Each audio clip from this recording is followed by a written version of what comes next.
Hey, it's James Bausch, and we're here for our first Costas County housing update for 2022, and it's my favorite one of the year because we're looking at the entire year as a whole compared to the previous year. So we're going to look at 2021 compared to 2020, and we're looking at a much larger sample size than what we sometimes do on an individual month-to-month basis. So very excited to be presenting this information to you and to show you what happened with the real estate market here locally in 2021 compared to 2020. So we're going to be looking at 6 key indicators of the market, letting you know what's going on with real estate here locally. We're going to start off with the number of new properties that came on the market. Now, I know everyone feels like, oh, limited inventory, so limited inventory. I'm sure you've heard that a lot.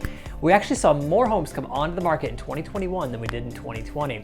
Last year we had 1,391. The previous year we only had 1,347. So a subtle but 3.3% increase over the previous year.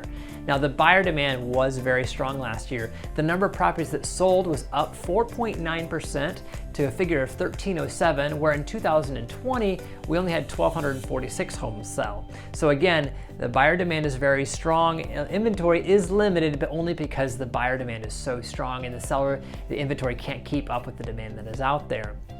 To no one's surprise, the average and median home value were up significantly in 2021 from the previous year.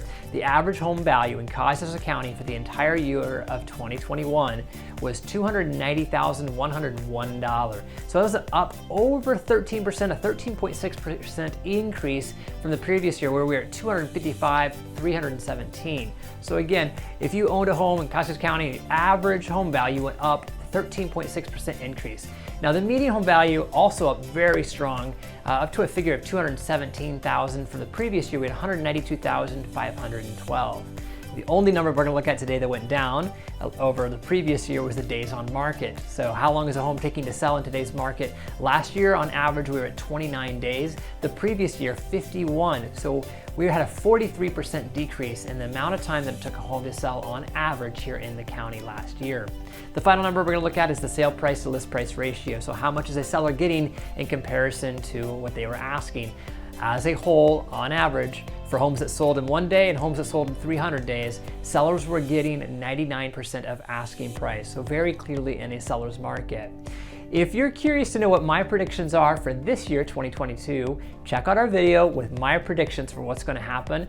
You can find those on our social media channels and on YouTube as well. If you don't see them there, let me know and I will send it to you personally. But we're looking forward to another great year serving you, providing value to you.